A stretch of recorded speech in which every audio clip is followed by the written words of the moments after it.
Well, hello there, sir.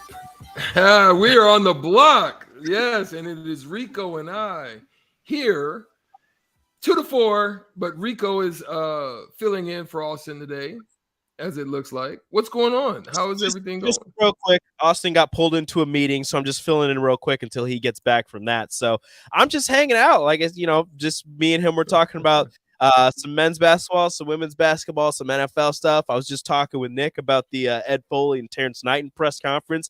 But since this is your show, I'll let you take it away, good sir. Well, let's get into that. What are your thoughts? I mean, obviously, it's not good when both the Husker programs take a loss. I mean, Iowa's pretty tough. They've always been pretty tough for the Huskers in handling Caitlin and that squad over there. But what was your initial take on the Husker loss out there in Maryland? How do you feel that they played? How do you feel going from here, that it's going to be a lot of what we've seen of the same type of game, that the way they're playing it? Or what's your thoughts? Yeah, it's really hard to take a lot of positives out of the game in Maryland. I mean, you had the Sam Hoiberg kind of breakout game where you see that you have somebody on the bench who, even if he ends up not being, I mean, I don't believe that he'll end up being a starter at any point, but you have somebody off the bench that is able to give you some type of spark, somebody that can score the ball, can shoot the ball extremely well. As I was kind of analyzing on Twitter, he was 4 for 4 at one point and didn't touch the rim with a single shot. So having him was a bright spot, but it just kind of shows you how this season might go towards the end after losing a Juwan Gary and Emmanuel Bandamel. You thought maybe you'd be able to take a couple steps forward in just getting the team together, having the young guys play, having the young guys show some grit and some grind to get a couple wins. And they did that in the first half for a good period against Maryland, but something that they've struggled with for really the entire 4 years of Fred Hoiberg is finishing halves, finishing games. It's something that they haven't done very well. And it's especially hard when you don't have two top level defenders in Gary and Bandamel to kind of take the weight off of, Sam and Derek, who are Sam Griesel and Derek Walker, who are more than likely the main forces of your offense. When they have to also defend at a high level, it's going to take a lot out of them. They're going to get tired legs, and towards the end of the game, it's going to be really hard for them to keep pushing, to keep anything going. And another thing that I noticed was Keisei Tominaga, for as much as we talk about him being a spark plug and him being a source of energy for this men's basketball team, he only took 3 shots. He was 1 of 3. And if you want to say, oh, well, maybe he thought he didn't have it, so he wasn't shooting, I've never seen that from him before. We make the joke that he doesn't see a defender. And for whatever reason, he was very hesitant to shoot in the game against Maryland. And I'm not saying that that's a reason that they lost, but having another weapon, another person that Maryland's defense would have to respect and close out on quickly would have possibly given them some more lanes for some other opportunities for some other players. Yeah, it's the weirdest dynamic, right? I mean, he was very aggressive the game before, and when they had played Northwestern, and very aggressive in that game. And then you find that Derek Walker was not assertive. I mean, and even Griesel, them. It's kind of odd that you're seeing these lack of pressing to try to do what they need to do in order to help the team to win. For them to even have a chance, those 3 guys have to be taking a good amount of shots, finding way to get their shots, and being aggressive and looking for them, not necessarily just taking bad shots and just going down there and throwing stuff up, but within the offensive structure to be able to hunt for the specific areas to where shots would become available for them and look to take advantage of it. I don't think that I've seen that. And that's very odd that Tominaga finds himself going through that mode on the road. And then you have now also Derek Walker the game before, and Griesel having the same thing. So those are some odd things.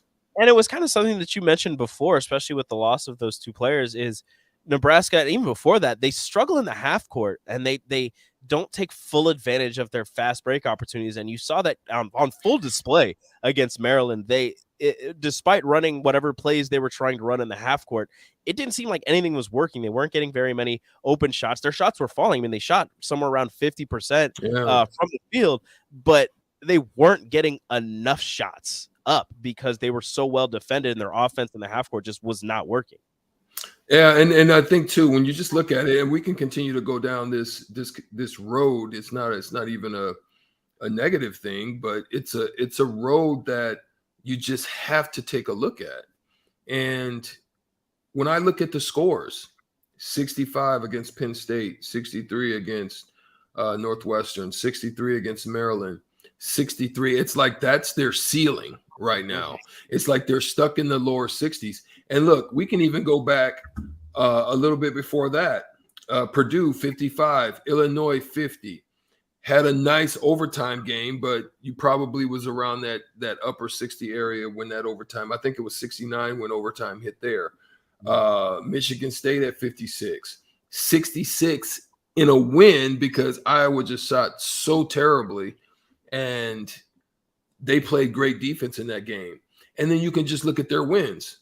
Queens 75, Oklahoma Wesleyan 79. Lost to Kansas State 56. Tough all-around game against Purdue, but then a loss again at Indiana. And then Creighton, another anomaly game similar to what they had in Iowa. And it just seems to be like that's their ceiling on regular type of games. When they have great shooting games, they can get into the upper 70s, maybe lower 80s, and they usually have some success and some wins there. It's just that this constant staying in the 60s, and they've got to find a way to get that number up. And it's just one of those crazy dynamics, Rico, that I just don't see it now that, you know, some of the guys of Gary and Bandamil and just some of the injuries that they have, also Keita, and we're really not getting anything from Breidenbach right now. So that's not looking good, and it's not looking helpful. Turning the ball over, trying to dribble, just I would kind of limit his scope for a while until he can kind of just relax and stop thinking out there and get back into just regular mentioned him playing. over dribbling, and there were a couple instances in that Maryland game where he got the ball, and I don't know exactly what the play was or what was supposed to happen. Where he was going. He dribbled right into the defense and lost the ball, and that was kind of an instance where, he can dribble a little bit. He has a decent handle for a big man, but in instances like that, I don't really want to see him dribbling right into the middle of the defense, getting stripped, and you know, Maryland's off to the races to get even more momentum for their team. No, it's not something you want to see from them. And I mentioned this earlier in the season. It was before the two got injured, that 60 was the magic number for Nebraska men's basketball. If they're over 60, if they score over 60, they have a better chance than not of winning. If they hold their opponents under 60, they have a great chance of winning. I think they're 4-0 in games that they hold their opponents under 60. And you would think, oh, well, of course they do. But there are some teams who, even if they hold their opponents under 60, also can't score. Nebraska, as long as they get over 60 points, they have a better than not chance of winning. However, that was when they had a good defense. Now it's so-so. Yeah, I mean, that's just unfortunate. What was your thoughts about the Iowa game against the Lady Huskers? That one was frustrating. So Nebraska gets out to a lead in the first quarter. Me and Austin talked about it. The second and third quarter, their defense was damn near non-existent, allowing, 52 points to Iowa in the second and third quarters combined. And a big part of that was, I don't want to pile on the referees, because I think I did that enough when we were talking about the NFL, but Caitlin Clark, for how good she is, she doesn't need any more help. It's almost as if when she drives to the bucket, and you saw this multiple times, the defenders kind of get out of the way, because if you're anywhere close to her, if you make just the smallest amount of contact, you're going to get called for a foul. Yeah. She's getting those superstar calls. She's one of the faces of women's basketball right now in college basketball. I get that, but it's so hard to defend somebody when you can barely breathe on them without getting called for a foul. And she's so good at finishing that a good portion of those end up in and ones. Jazz Shelley did a great job of defending her. She was 9 of 28 from the field, finished with 33 points. I believe 10 of 12 at the line. Yeah, 10 of 12 from the line. She had 10 or 11 rebounds and 9 assists, almost a triple-double, but she also had 6 turnovers, which for her is a ton of turnovers. Yeah. She's handling the ball damn near every possession.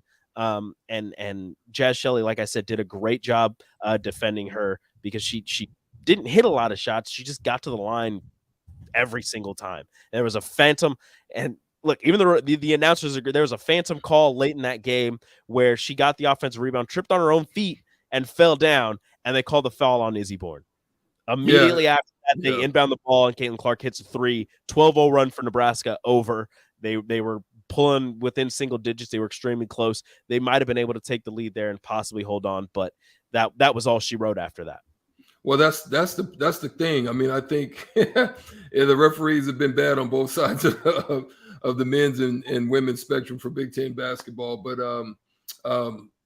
it was a big weekend also, and I'll get to Austin also on this question. It was a big weekend for the NFL. Great matchups were out there for the AFC and the NFC championship games. The Eagles versus San Francisco. Everybody was excited about that to see what Mr. Irrelevant, aka Brock Purdy, was going to be able to do. Yeah, the other Purdy. What he was going to be able to do against the Eagles, and how Jalen Hurts was in his return. Now facing staunch, one of the top defense basically in the league. And how he was going to be able to handle that, and they did a great job. I've got to give San Francisco credit. They did a tremendous job with containing. You saw their rush lanes were really good. Their integrity was good. Obviously, it broke loose a little bit late, but they ended up winning 31-7. And the story of this whole thing was Brock Purdy, dang near at the beginning of the game, first series. Getting hit on his arm and having some issue with a nerve in his elbow, to which he couldn't get great grip strength to be able to throw balls downfield. Therefore, you find yourself having to go to your fourth string quarterback in Josh Johnson.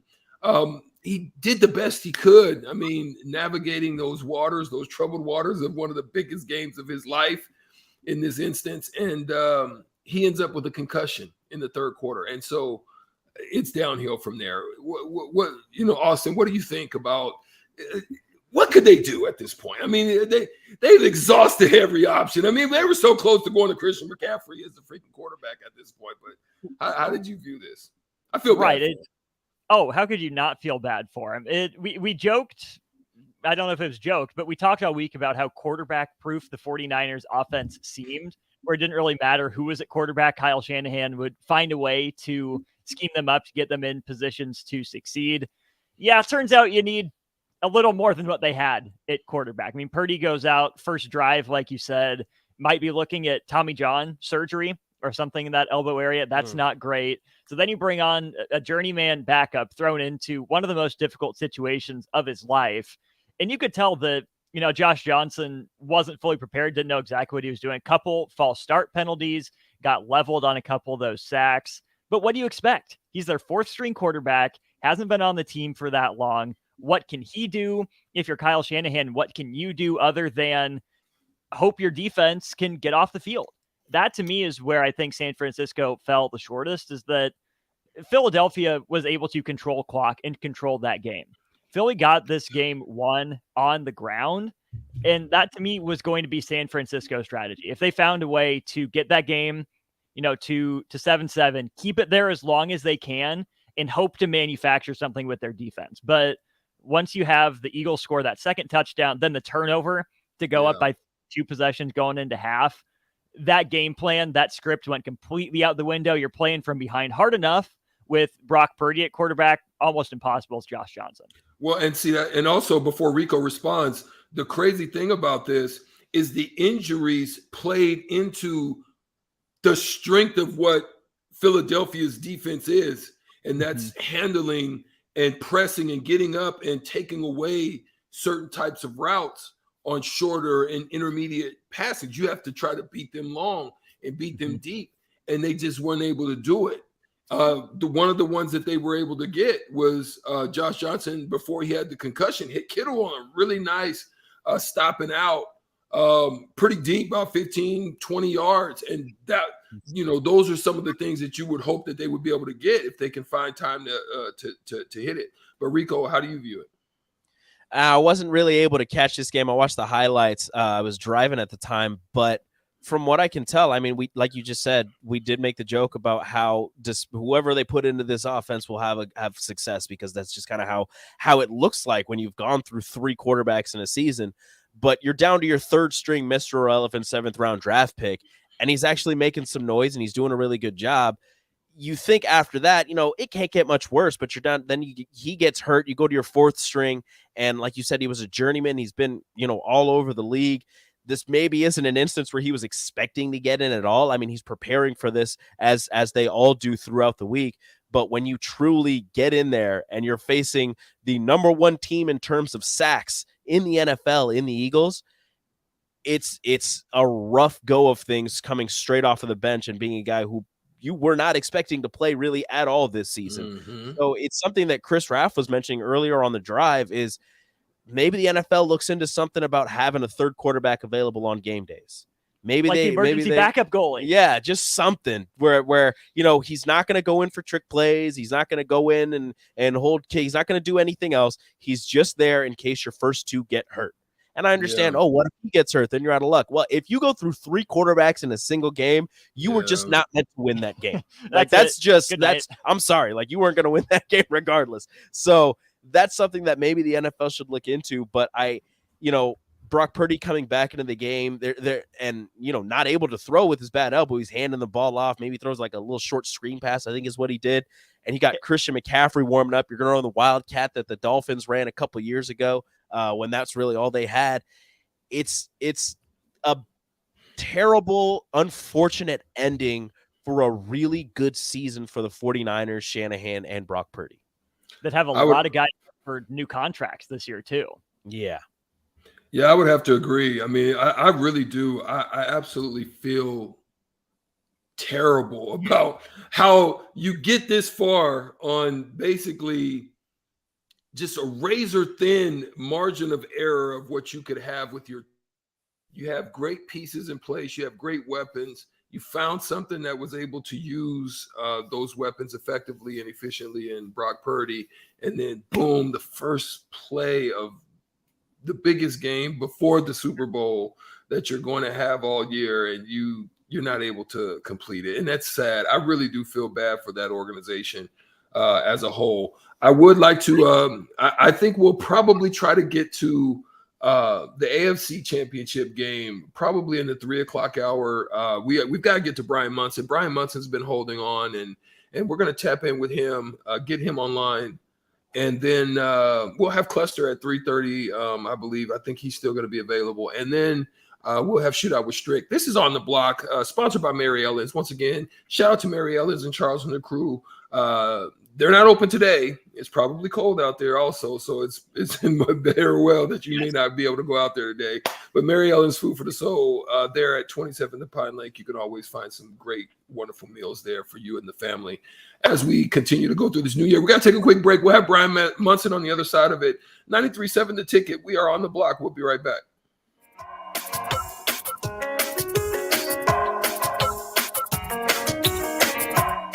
Tune in to the Teammates Mentoring Hour each Wednesday from 6 to 7 p.m. on 93.7 The Ticket. Hear stories from the program started by Tom and Nancy Osborne and how it's changed mentors and mentees' lives and how you can be involved. The Teammates Mentoring Hour, Wednesday nights from 6 to 7 o'clock on 93.7 The Ticket and theticketfm.com. There's nothing quite like the Mercado by Certified Piedmontese Beef. The Mercado offers unique ingredients you can't find anywhere else, open every day from 8 a.m. to 8 p.m. The full-service butcher shop and retail store is wonderful for meat lovers with their exclusive certified Piedmontese beef and assorted sausages, plus other quality meats, including pork, chicken, and a wide range of the freshest seafood. Plus, every Friday from 11 to 2, the Mercado serves up the best lunch in town on their Friday Feast menu. Stop in at the Mercado today at 84th and Havelock or visit their website at cpmercado.com to see current deals. Life-changing research doesn't just take place in outer space. It's also happening right here in Nebraska, and you could play a key role. Solarion, one of the world's leading clinical research organizations, needs healthy adults who are 19 years old and older for a research opportunity. If you qualify, you could earn up to $500 a day for time and travel. Overnight stays may be required. To learn more, call Solarion at 866-213-2965 or visit helpresearch.com/500. Problem gambling is not just a financial issue. It's an emotional problem with financial consequences. If your loved one is struggling with addiction, contact Choices Treatment Center's 24-hour helpline at 402-476-2300. That's 402-476-2300. Meeting your goal of having a healthy diet has never been easier than with the Venue at Home Healthy Living subscription. Chef-inspired meals that are health conscious and delivered right to your door every week. All you have to do is heat and eat. We offer delicious entrees, gluten-free pastas, fresh rice bowls, soups, salads, and more. Build your own package as a subscription to receive meals every week, designed to help you meet your dietary goals. Order your custom healthy meal package today at venueathome.net. Why are some people more successful? Is it talent and determination, or did they recognize an opportunity? Discover a career that lets you help families reach their financial goals as you build lasting professional relationships, one with unlimited income potential. From Modern Woodman, a leading fraternal financial services provider. I'm Modern Woodman Regional Director Sean Erickson. Call me at 402-483-6515 to learn about career opportunities. Modern Woodman of America. Touching lives, securing futures. You were almost home when suddenly you find yourself battling off the germs that cause sore throats. Luckily, you've been training for this moment by staying up to date on vaccinations, washing your hands, disinfecting surfaces at home, and avoiding touching your face. And thanks to the great tips at catchgoodhealth.org, you're on your way to being the very best at staying well. Don't let the Pikachu damage your health this cold and flu season. Instead, start your training today at catchgoodhealth.org. Action Plumbing, Heating, Air, and Electric brings exciting career opportunities for you or someone you know. They are now hiring plumbers, electricians, and HVAC techs and installers to continually build their professional team. They offer competitive pay and full benefits packages that include health, dental, vision, PTO, and 401k options. Action has created a positive team environment for over 50 years. Apply online at actionlincoln.com. Steve's Garage Doors and Services is under new management, but has the same great service as before. If your current garage door seems outdated or isn't working properly, call their new number at 402-480-2840 to schedule service or get a new door ordered. Steve's can repair most types of garage doors and can always point you in the right direction to get the job done.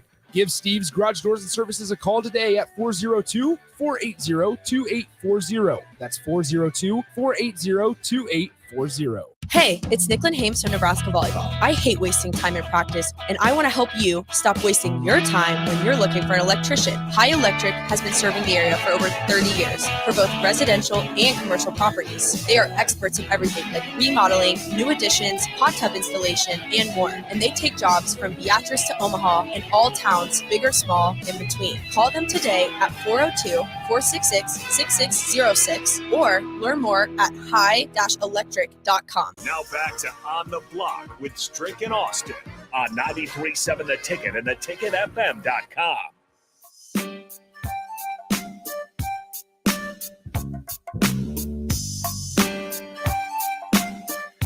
Rolling right along here on a Monday here on The Block. I'm Austin Norman. He's Eric Strickland. Big thanks to Rico for jumping in as got some business handled there to start the first segment. Right now, though, we go to the Honda of Lincoln hotline. We welcome in Bryan Munson covering Husker recruiting for On 3. Bryan, let's start with the most recent news in recruiting for Nebraska. They get a defensive tackle and really a mountain of a man coming into the college ranks from high school, from a big program out in California. Sua Lefotu, what can you tell us about him and the role he played as high school? Yeah, big guy, 6'4", 295, 290-ish. You know, I think he was 289, 290, something like that when he was there for his official visit a week ago. Committed on Sunday, and it was just, look, it was, he did not start for his team. Now, I think that people have to kind of understand a little bit when you start talking about St. John Bosco. What does that really mean? Well, that was the number one team in the country. And what a luxury it must have been to be able to bring in a 6'4", 290-pound defensive tackle to rotate. I mean, that's insane, riches basically when it comes to depth. But I watched this film, and you kind of take all that stuff kind of out of the equation. He's a big body guy. He's got great technique. He's quick enough, I think, within like the box to be able to make some plays happen. He's raw. He needs to get to work, at Nebraska, understand a little bit more about, getting a little quicker, developing his body. But there's a lot of plus side here. And plus, in talking to Sua, it was, it wasn't a coincidence, obviously, that his host was Brody Tagaloa. Mm-hmm. So they paired him up with another Polynesian guy from California. The two of them hit it off, and it was one of those things you just have to ask those questions. And he just went on to say, like, look, Polynesian people go where other Polynesian people are. And he is very, very interested in helping build, essentially that Polynesian pipeline that Nebraska, really enjoyed, back there in the 90s and the early 2000s, and drawing more guys, into the Midwest. And Nebraska clearly is trying to do that. I mean, Donovan Raiola was recruiting Hawaii. You'll come across Polynesians in California and Utah, obviously. And Nebraska's offered guys, the Polynesian for 24 and 20 and 25. So it's going to be very interesting to watch as they kind of try to get this one off the ground a little bit. But having a couple guys on the team and adding a third, you got to start someplace, and obviously those guys know that it's going to be kind of on them to make sure that when other Polynesian guys visit, it's on them to make sure they're comfortable. One of those Polynesian names that you mentioned in Raiola, been a prime target for Nebraska recently. Dylan Raiola, the top-ranked quarterback in the 24 class. Does Nebraska have a legitimate shot? And if they do have a shot, is he worth the hype, according to your look at the film? Is he just the best quarterback in this class, or do you think that his number one overall ranking would stack up to some other classes in recent memory? I don't even know who you're talking about. What's his name again? Oh, no, I'm kidding, of course. Everybody's talking about Dylan Raiola, and Nebraska, sending, multiple assistant coaches out there to see him the last day of the contact period. How good is he? He is very good. And in fact, it sounds like he's going to be changing high schools again. Sounds like he'll.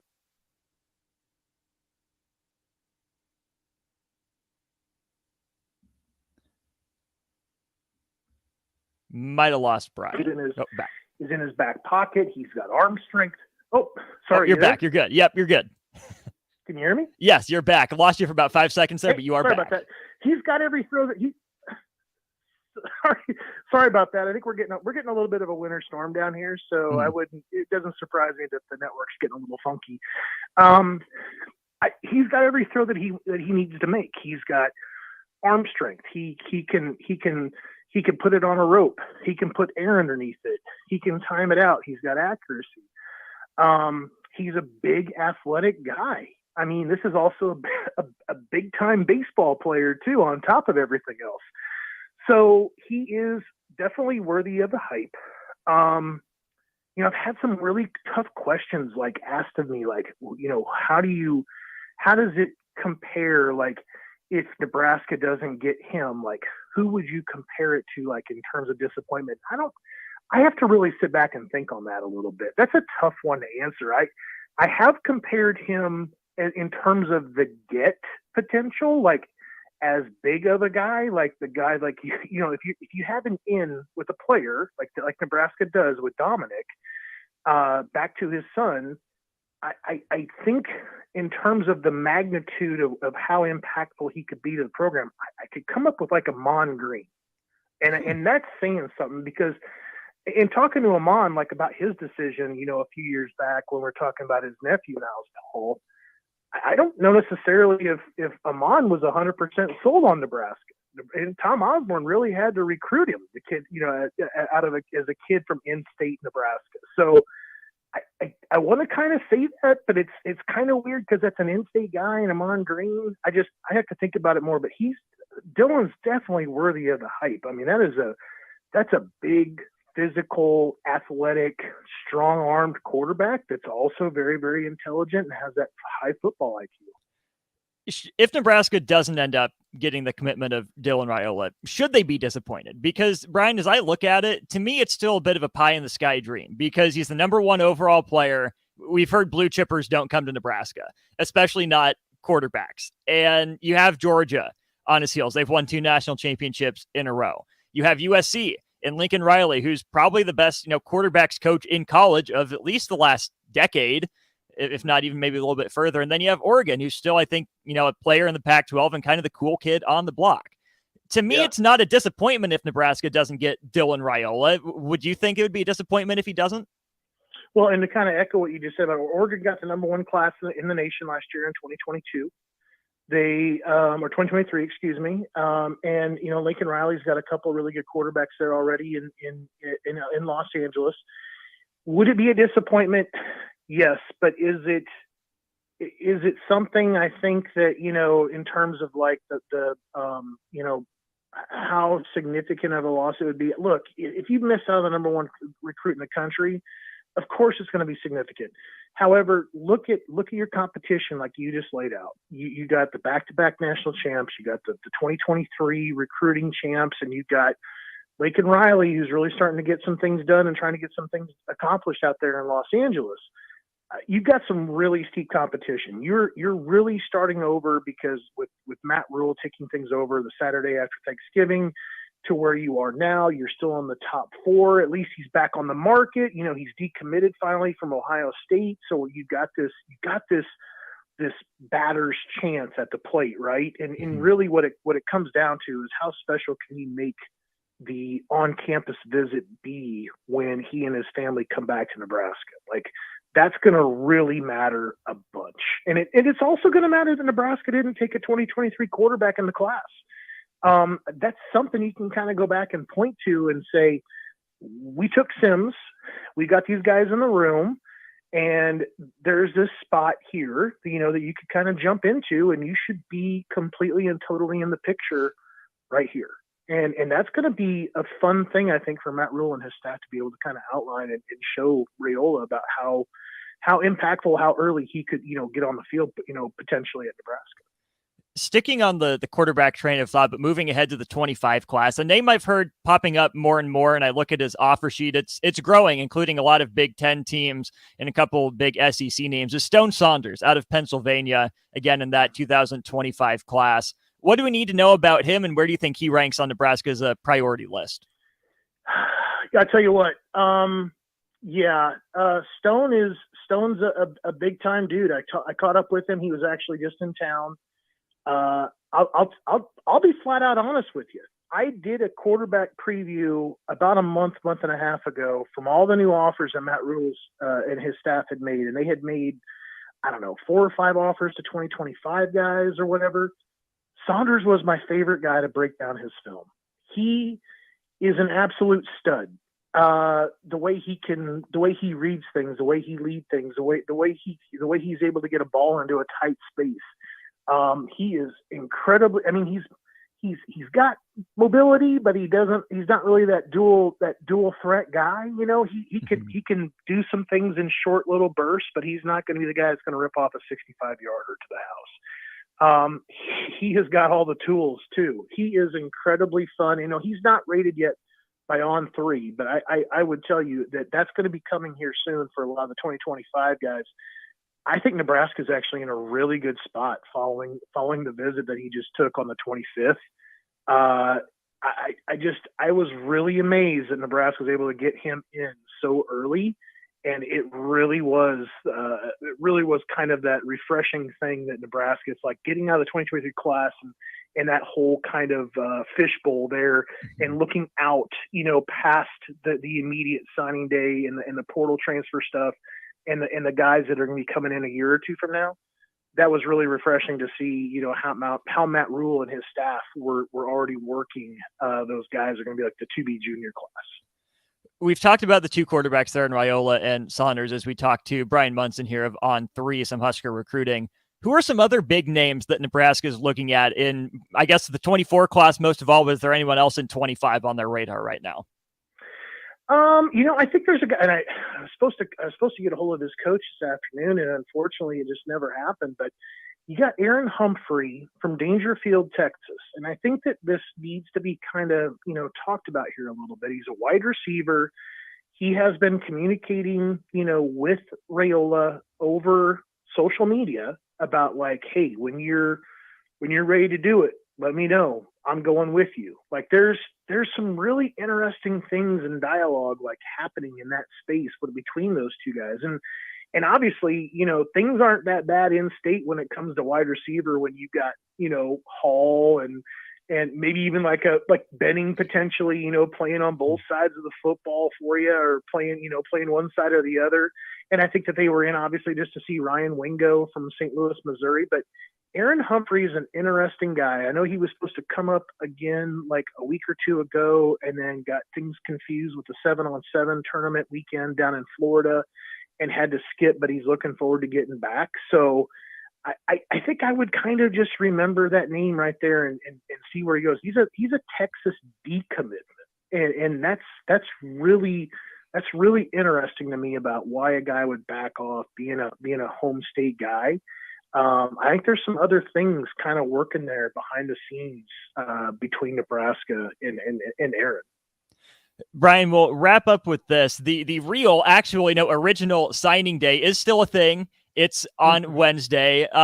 As we come to that and, close to the wrap up of this recruiting cycle, then you look at this 23 class for Nebraska and what you've heard and seen from the coaching staff. If you can give the class a letter grade, what grade would you give them? And what are some of the takeaways you think from this staff and how they approach this cycle?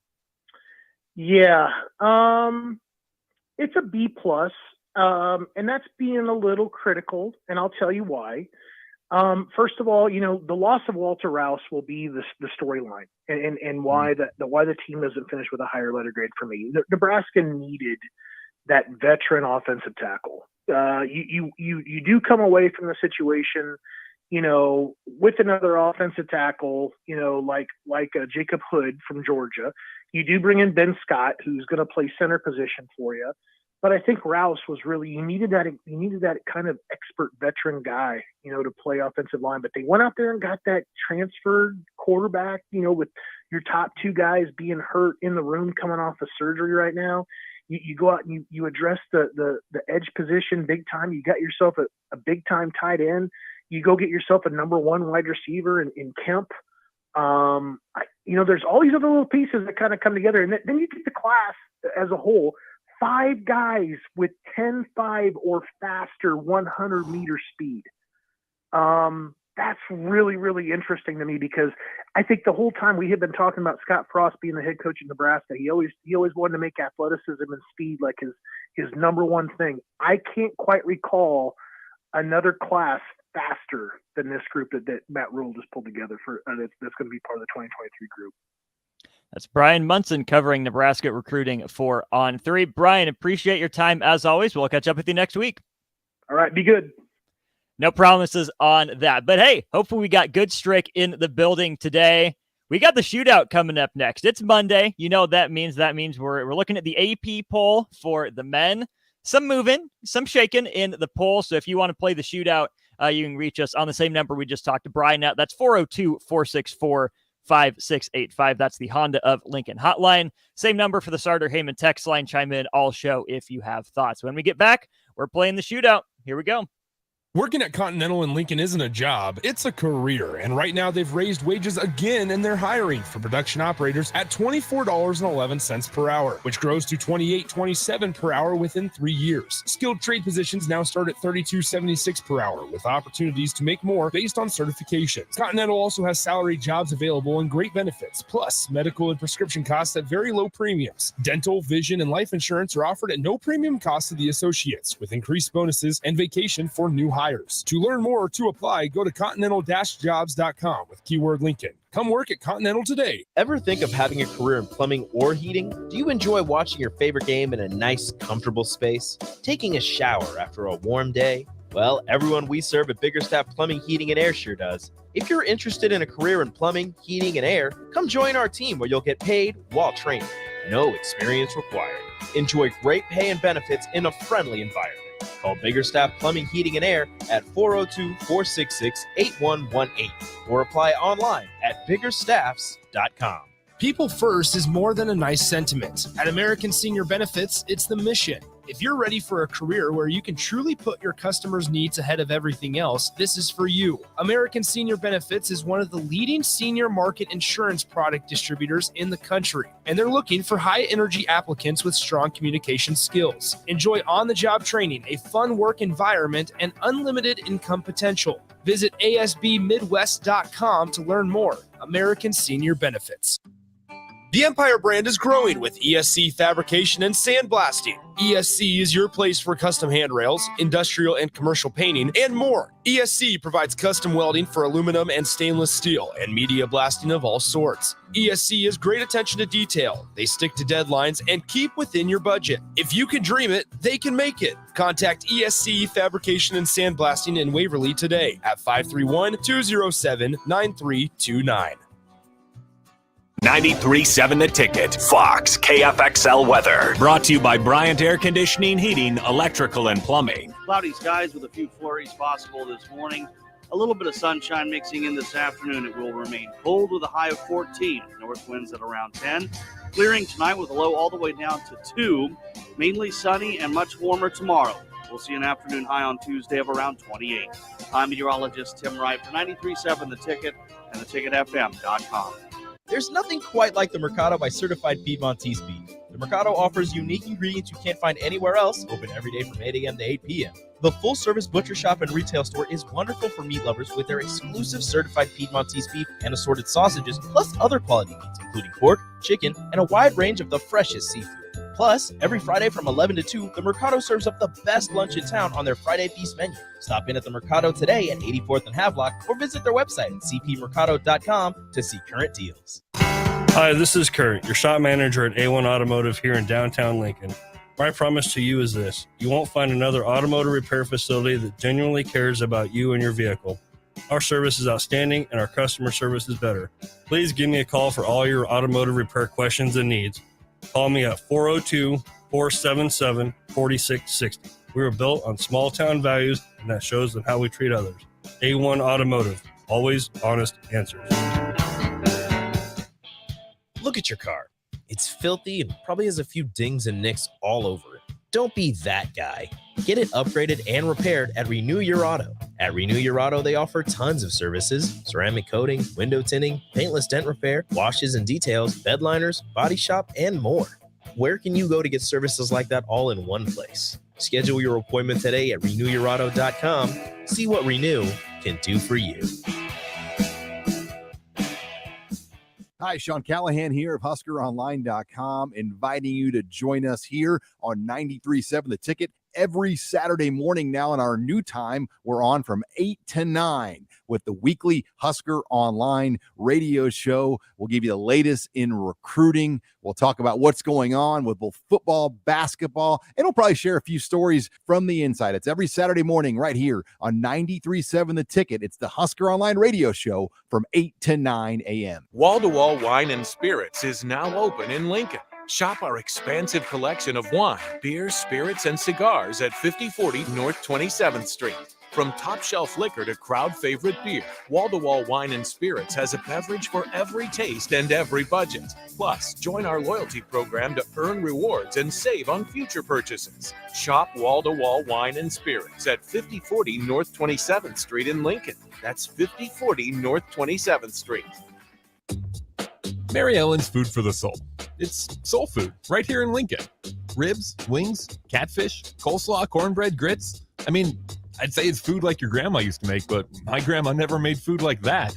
If you haven't already, you've got to give it a try. Check out their location across from South Point at 27th and Pine Lake, or find their food truck at events all over town, or visit them online at maryellens.com to see the full menu. Mary Ellen's Food for the Soul. Let them fix you a plate.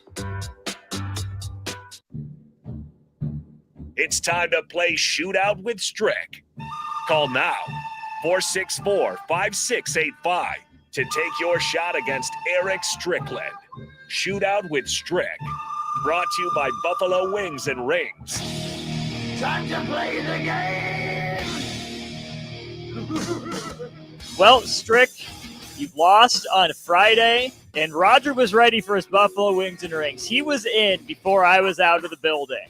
He was excited, so you gave the Stricken away. He was ready for it, so you did a good thing last week. He appreciated it. Yeah, I mean, sometimes it's good. It's good to. I even like sometimes on the forfeits where we'll be a gentleman and nice and sweet and give it away. But it's fun when you get a chance to play, and we play to win the game. So we're gonna play Shootout with Strick. Let's get it. That we are. We have Shane on the Honda of Lincoln hotline. Shane, are you with us here? Yes, I am. Excellent. You sound like a guy that knows the rules. Would I be correct in assuming that? That is correct. All right. So hold on the line. We will ask Strick his questions first. Strick, are you ready? As you'll ever be? Yeah, I'm ready. All right. Round one of the shootout begins in 3, 2, and 1. They stayed at number 1 this week. Purdue or Houston? Purdue. Yep. They dropped 10 spots to number 25. Xavier or Auburn? Xavier. Nope, it was Auburn. They're the highest-ranked Big East team. Marquette or Providence? Providence. Nope, it's Marquette. They're the highest-ranked West Coast Conference team. Gonzaga or St. Mary's? Gonzaga. Nope, it's St. Mary's. Now they're the highest-ranked Pac-12 team. 9, 8, 7, 6, 5, 4, UCLA. 2. A good guess. It was the Bruins for a while, but now it is Arizona. The Wildcats are heating up. So 1 point. I had it on mute, so I messed myself up because I was saying it, and so then I had to go into quick mode. Didn't have time. Shoot, it's the little things. It's the little things sometimes. All right, Shane, you have 1 point to tie. You need 2 to win. How do you like your chances? I like my chances here. All right, round 2 of the shootout here with Shane begins in 3, 2, and 1. They rose to number 2 this week. Alabama or Tennessee? Tennessee. Yep, they dropped 5 spots to number 24. UConn or Miami? UConn. Yep, they're the final ranked Big Ten team. Illinois or Indiana? Indiana. Yep, they rose 2 spots to their highest ranking in school history. Charleston or Florida Atlantic? Florida Atlantic. Yep, they're the highest ranked Big 12 team.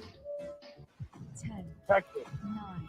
It is not Texas. The correct answer is Kansas State, but it doesn't matter. Boom shakalaka! Give me a hell yeah! I said give me a hell yeah! Shane, you get the dub. Congratulations on your win. Strick, any parting words? Well, I mean, listen, I thought I was going to be able to escape the cold, meaning cold in my answers today, but it's cold down here in Dallas today. So it carried on and followed me. It's sleeting outside. I'm hoping I can get to this Mavericks event. But great job today. I'm a loser. Today only. Today and today only. Last time. Yeah. Last time. That means our winner is Shane. Shane, thanks for playing. Hold on the line. We'll get your information. You can get your $15 to Buffalo Wings and Rings. That'll put a bow on hour 1 here on the block. Hour 2, what do we got for you? We'll look some more in the NFL, specifically the AFC Championship game, a 23-20 win for the Chiefs over the Bengals. I'll give you some final weekend takeaways, maybe set up the Super Bowl a little bit. And then 3:30 should still have Clester Johnson on the line. Talking football, always great to have him around. So hour 2 of On the Block comes your way in just a moment. Don't go anywhere. You're listening to On the Block on 93.7 The Ticket. Hey guys, this is Lindsay Teal from Nebraska Golf Team. Imagine golfing the best courses in the world. St. Andrews, Pebble Beach, Southern Hills, the best of the best. You can play those courses and more without ever leaving the city of Lincoln at Double Eagle Golf. Double Eagle has the city's best golf simulators, 5 high-quality bays that track ball speed, launch angle, club speed, spin rate, and more to give you the most accurate gameplay. Check it out for yourself year-round. Double Eagle Golf, just 5 minutes from downtown at the Kinetic Sports Complex on West O Street. Hey, it's Nicklin Hames from Nebraska Volleyball. I hate wasting time in practice, and I want to help you stop wasting your time when you're looking for an electrician. High Electric has been serving the area for over 30 years for both residential and commercial properties. They are experts in everything like remodeling, new additions, hot tub installation, and more. And they take jobs from Beatrice to Omaha and all towns, big or small, in between. Call them today at 402-466-6606 or learn more at high-electric.com. Hi, it's Charlie Stone again, and with me on the line, Andy Goodyear, General Manager of Honda of Lincoln. Andy, I know how proud you and everyone at the dealership are to earn the prestigious Honda President's Award year after year, 17 times. Tell our listeners what it means to you and your customers. Thanks, Charlie. Yeah, all of us are extremely proud to have earned this award, and I want all of our customers to know it's not just earned by one person's efforts. It's the entire dealership, sales, parts, and our amazing service department. 17 times. Wow. How does that compare to other Honda dealers? This award is only given to the most elite dealerships that demonstrate excellence.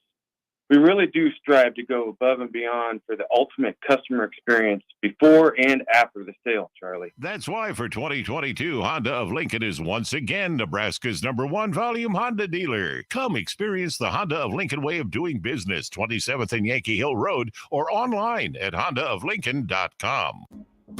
Hopcat exists at the intersection of great beer and delicious food, complemented by music, art, community, and comfort.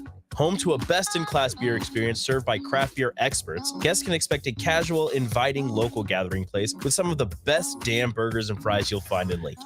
Hopcat is your pregame headquarters for basketball and volleyball all season long. Hopcat is located at 6th and P in the Haymarket. To plan your next trip to Hopcat, visit www.hopcat.com. Attention all Wings fans. 89-cent wings are back on Tuesdays at Buffalo Wings and Rings in Lincoln. Enjoy the best wings in town for boneless or traditional at a price that makes the whole family happy. And now at the Williamsburg Village Wings and Rings, you can enjoy $1.50 tall boys in Bud Light, Coors Light, Busch Light, and Michelob Ultra every day after 7 p.m. and all day on Sundays. Get to Wings and Rings today and make sure to stop by on Tuesdays for 89-cent wings. A new year means new goals and upgrading, but that doesn't only apply to health and fitness. Mullen Motors can get you into a new vehicle right now and get your 2023 started off the right way. They cleared off their 2022 inventory and have tons of new vehicles to choose from to make sure you get to where you need to be this year. Out with the old and in with the new. Stop by Mullen Motors today, just north of 48th and Lake. No taglines, just quality vehicles. Mullen Motors. Sunday morning. It's quiet, not in a weird, too quiet way. Calm, peaceful, tranquil. You pour yourself that cup of coffee. You slice yourself a hearty chunk of one of Beatrice Bakery's breakfast breads. Now, maybe you're an apple streusel guy. Nothing wrong with that. I can respect that. Personally, I'm a turtle nut man. Something about those pecans. But the real ones know, don't sleep on that date nut bread. Sweet, but not too sweet.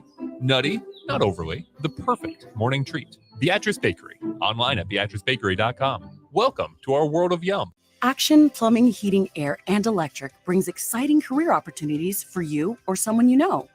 They are now hiring plumbers, electricians, and HVAC techs and installers to continually build their professional team. They offer competitive pay and full benefits packages that include health, dental, vision, PTO, and 401k options. Action has created a positive team environment for over 50 years. Apply online at actionlincoln.com.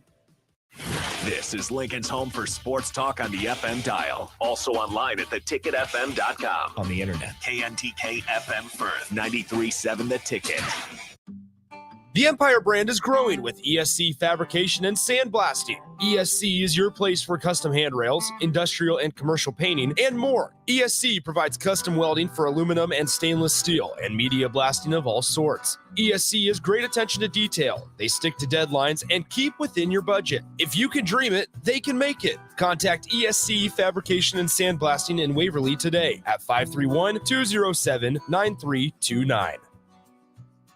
A lot of work goes into making Nebraska, Nebraska.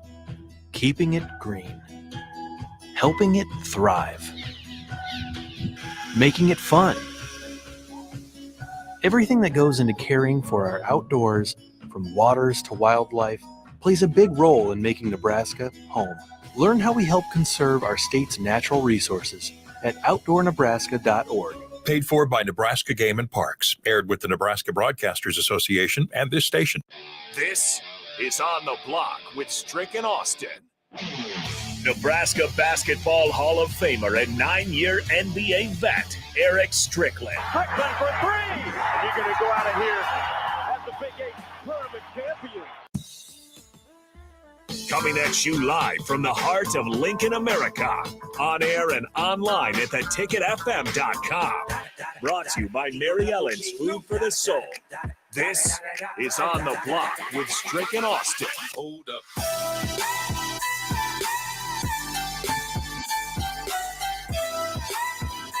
Welcome back to On the Block.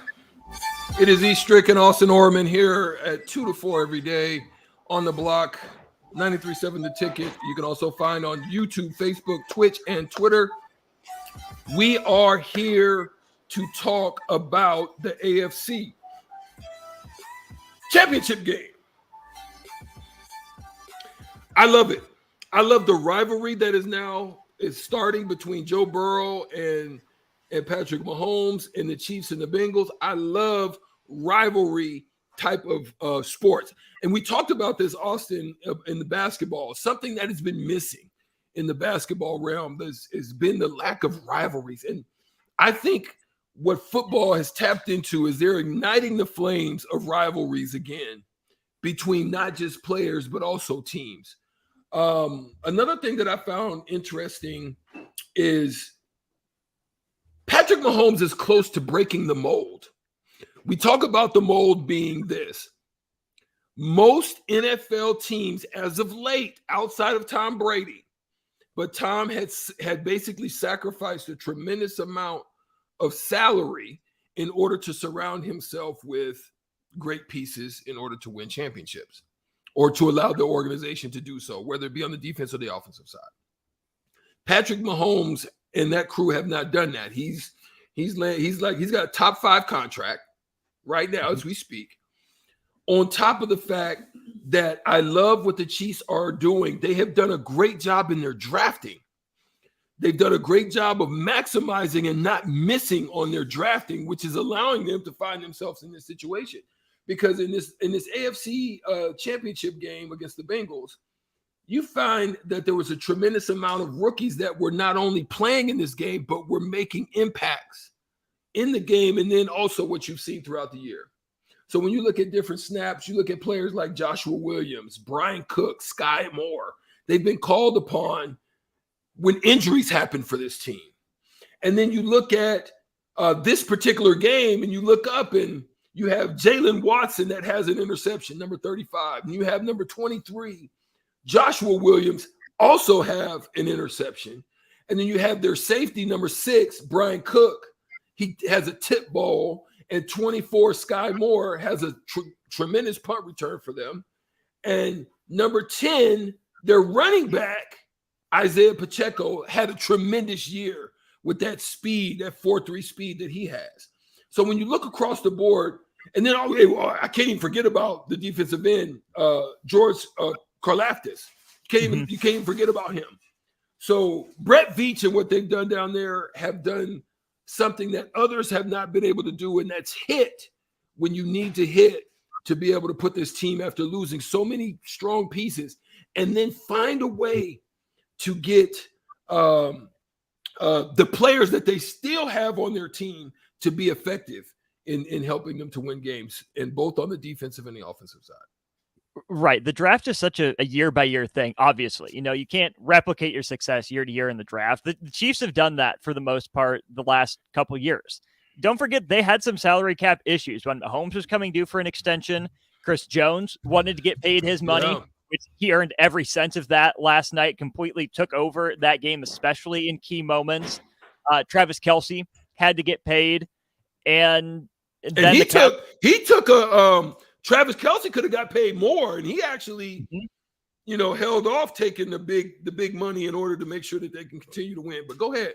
Or actually wanted to leave it there possibly for Tyreek Hill, maybe. I don't know. But whatever reason he didn't take the big bag that he could have. Right. Could have taken more, didn't. And unfortunately for the Chiefs, it still meant Tyreek Hill walked for more money. Well, didn't walk, was traded before he could walk like he said he was going to. So you have to credit the front office for, having those relationships with those players and for drafting well, to the coaching staff for developing those players, because Mahomes' contract isn't going down.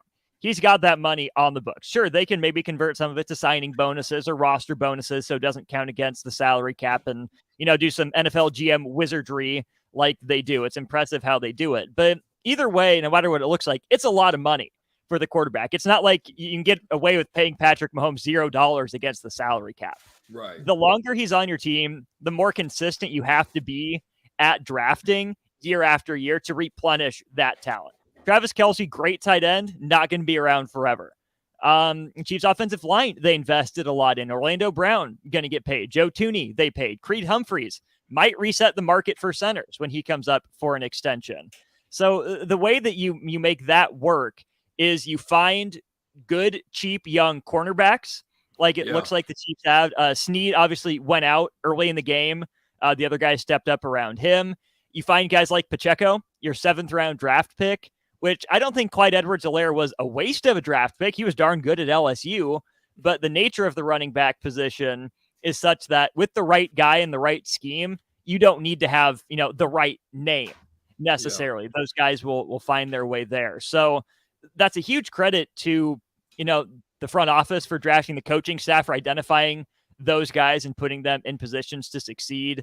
And one last thing too, on the rivalry front, so much of this was set up to be Burrow and Mahomes. So Burrow is 3-0 against Mahomes. Mahomes has never beat Burrow. There are other guys on the team, right? Yes, it's about the quarterbacks. Yes, they're the headliners, but Jamar Chase is a star. T. Higgins is a dude. Chris Jones dominated that game. Isaiah Pacheco was a storyline. Travis Kelce is out there. You look at Hendrickson and Hubbard for the Bengals, Jesse Bates on defense. This was a team game from both sides. And that was the fun part to me. The thing that started the whole rivalry between the Chiefs and Bengals was Eli Apple, a cornerback, Cabo on 3. That's a team rivalry. And every player on that team took that game personally. Absolutely. And look, it wasn't anything that you would have thought, because when you look at the game before, you look at the success, and this is what we talked about. I think the weather tremendously benefited the Bengals offense and their line play, right? They gave up 5 sacks in this game, 2 couple big ones to Chandler Jones, some crucial ones there. And then you have, the success that you were hoping that Mixon can provide. You hope that Samaje Perine could provide, but your leading rusher in this game ends up being Joe Burrow. That's not a recipe for just success in an AFC Championship game, right? The second leading rusher was Patrick Mahomes on one ankle. There was one ankle all going on. So one of the things you've got to love about that is Patrick Mahomes on a bad ankle. I don't know what they did. That is an injury that is a 2 to 4 week injury. Listen, the technology of the day, I can't fight it. I don't know if they shoot it. I don't know if they pill it. I don't know what they do with it these days, but whatever it was, he looked better than he looked the game before. Did you ever have a high ankle sprain? I did. And I had it back when it was just sticking in the. Well, it's the way we had to take care of it was stick it in an ice bucket. Stick it in an ice bucket and get hot and cold treatments after a certain time. You try to get the swelling out. And then we would have a TENS machine that you would just try to get circulation and blood flow down to the area to hopefully heal it. But when I tell you it's an injury that you're not able to do the things you want to or hope to be able to do on the floor. I could do certain things defensively. I couldn't do many things offensively because it required pushing off that foot. And it's a tough injury. And so for him to be able to do what he was able to do, even half hobble or whatever, half run, it was amazing. that he was able to even get that accomplished during this game. As you look at the high ankle sprain, is it harder to, you said changing direction was painful. Can you still go up? Can you push off a little bit vertically, or is it just pretty much the club foot? It's you can, but it's just not the explosion that you need, you hope to have. And that's what's amazing about what he was able to do. I mean, six catches and receptions to Marquez Valdez-Scantling. 6 catches to him for 116. That's tremendous, right? Everybody was keying on Kelsey, yet he still has 7 for 78. And then you throw Pacheco in there with that speed against the linebackers, and he finds himself with a solid night. So the guys that needed to have success for this team to win had it. And I know there's going to be some controversies there. You know, there's some things about the refs. You throw those things out there. You can elaborate a little bit more. Do you feel that the refs had an impact in this game at any form or fashion? You noticed the refs in a couple of situations, but nothing that I saw was egregious. The play that shouldn't have happened, that should have been blown dead, that one's on the ref. You know, if you're going to cause a scene and try to stop a game, you got to cause a full scene.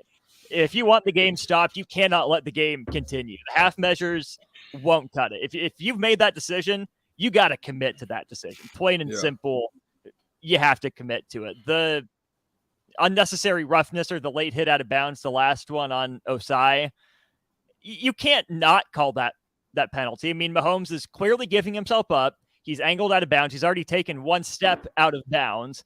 And then you know, if you nudge him, you run into him, your momentum takes you into him as he's slowing down. Okay, that's incidental. But when both of your arms extend like that, you know, refs for the most part will let you get away with a little bit as long as you're not obvious about it. That was obvious. You had the same thing happen in the San Francisco game. Dang it, I can't remember which player did it, but it was a similar type of thing. I think it was out of frustration. I think you get late in those games, the intensity is really high, and then there's some frustrations. Maybe you would hope to get off the field, or whatever the frustration comes from. It just causes you to kind of lose your focus for just an inkling of a second, and it can also cost you a game. And so that's kind of one of those things. The trolling. I mean, it looked like it was some back and forth trolling. Obviously, there was a lot of trolling going on, talking about Burrow, Burrowhead and all these things. Then you hear about Mahomes' dad and the cigar and all that was going on up in the suite. And so then you have, they said some banter between Mahomes and Burrow, talking about we don't have any cigars. So it's a lot of that stuff going on. But I love it. I think it's good for football. I think it's good for the game. I think it's something that has been lost in other sports, to include baseball.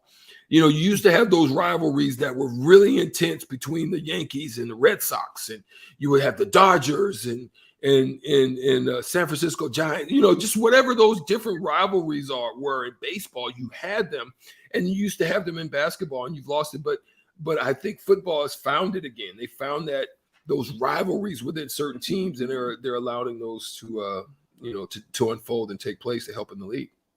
As they should. I mean, getting Chiefs-Bengals at Arrowhead again this year after the way last season's game went down, again, same score, which is kind of interesting to see as well. But to get that game with those teams under those circumstances, that's so much better for the league. It's ratings. Not the NFL needs ratings help or popularity help, but it's so much better long-term if you can have those types of situations rather than Bills-Chiefs at a neutral site. Again, would have been a great football game, I'm sure, but it just doesn't have everything like Chiefs-Bengals did. This came up naturally. You have the dominant Chiefs last year in the upstart Bengals. The Bengals have to, talk themselves into that game, give themselves that, bulletin board material, and they used every last bit of it. You can't blame them for that. They're athletes looking for an edge. It came back and got him this year. That's the nature of, I don't say running your mouth, but of talking your talk. If you back it up, it's fun. If you don't, well, you got to deal with it. And having more guys in any sport that are, willing to talk that talk, that sometimes back it up, sometimes fall short, it's an entertainment product Plain and simple it is. And the league needs more of that. Leagues need more of that, regardless of the sport, just to, make sure they continue to keep those eyeballs. So who would you say then impressed you over this this previous Sunday? Who do you feel impressed you the most? Was it Cincy? Was it, San Francisco getting this far? Was it Mahomes being able? What do you think was most impressive for you when you looked at this game? It's hard to still, or be impressed this weekend. Sorry. Right. It's still kind of hard for me to be impressed by Patrick Mahomes because he's the best quarterback on the planet. But playing the way he did with the injury he did, Strick, when he had to hold the ball for 4 seconds or longer, when he was throwing on the move and outside of the tackle box, all the places that you need that back plant ankle to throw the most, did not have an incompletion. Every time he threw a pass in one of those situations, it was complete. He did it down to his, fourth, fifth, sixth string wide receivers and a tight end playing with back spasms. I know it's a team game, but Patrick Mahomes cemented his place to me as the best player in the NFL. The way he was able to play that game under those circumstances.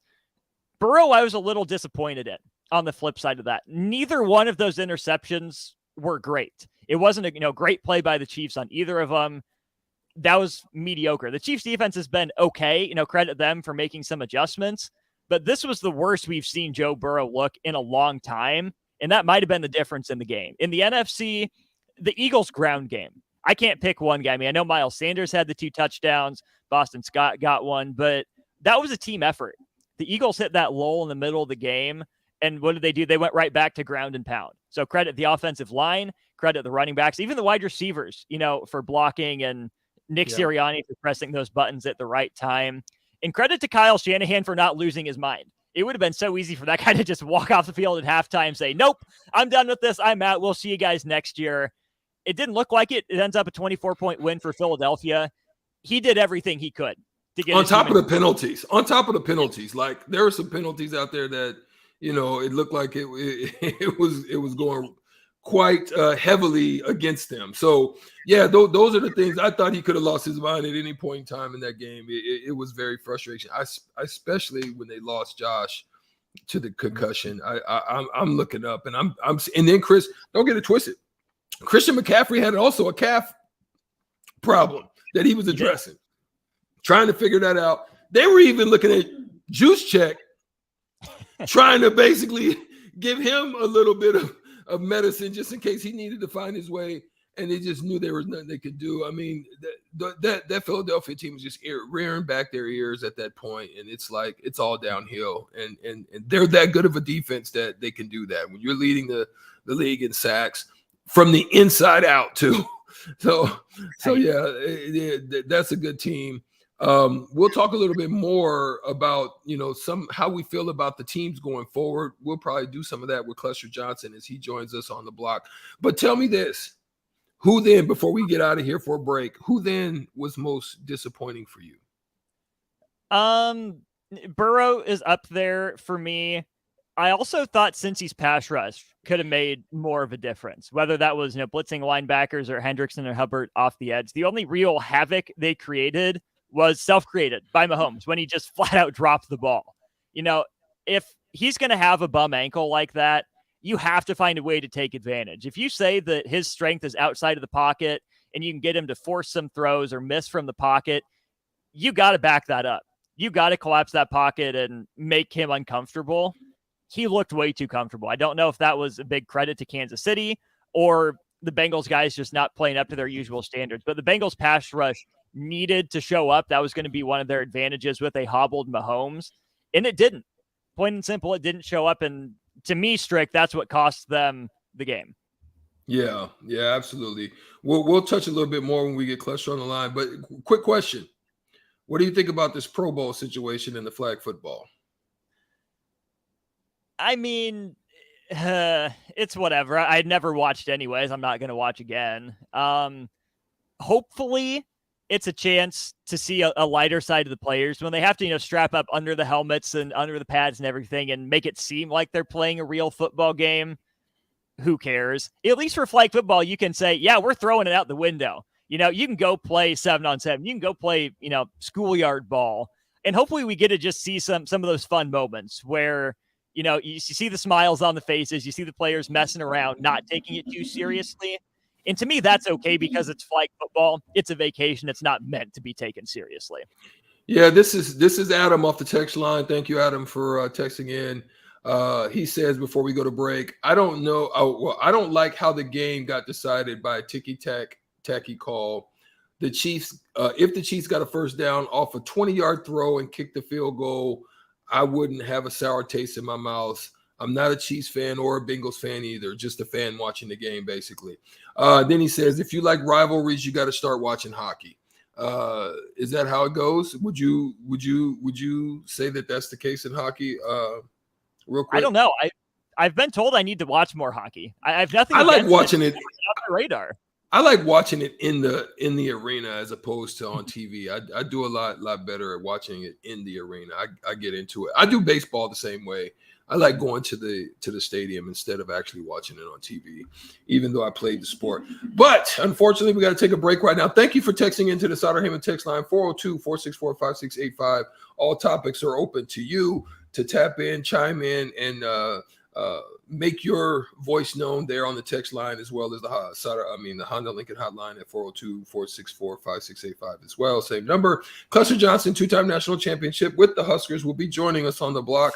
We'll talk a little bit about this weekend as well with him, and may throw out a few other things with regards to the basketball team and what he envisions and hopefully wants to see going forward as well.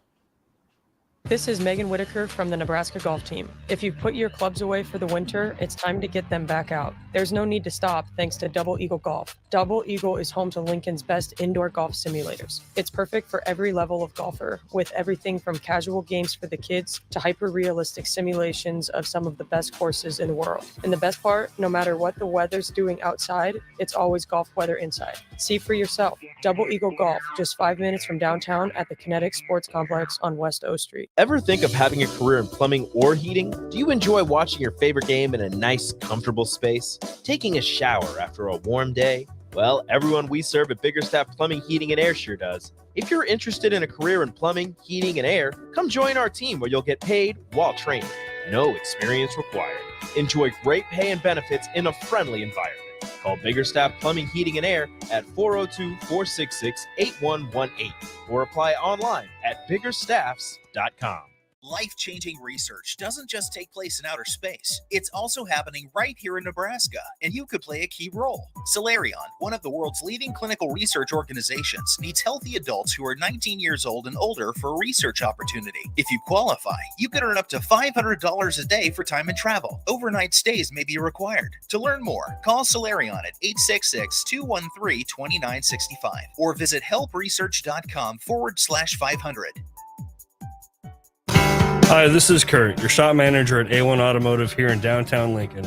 My promise to you is this: you won't find another automotive repair facility that genuinely cares about you and your vehicle.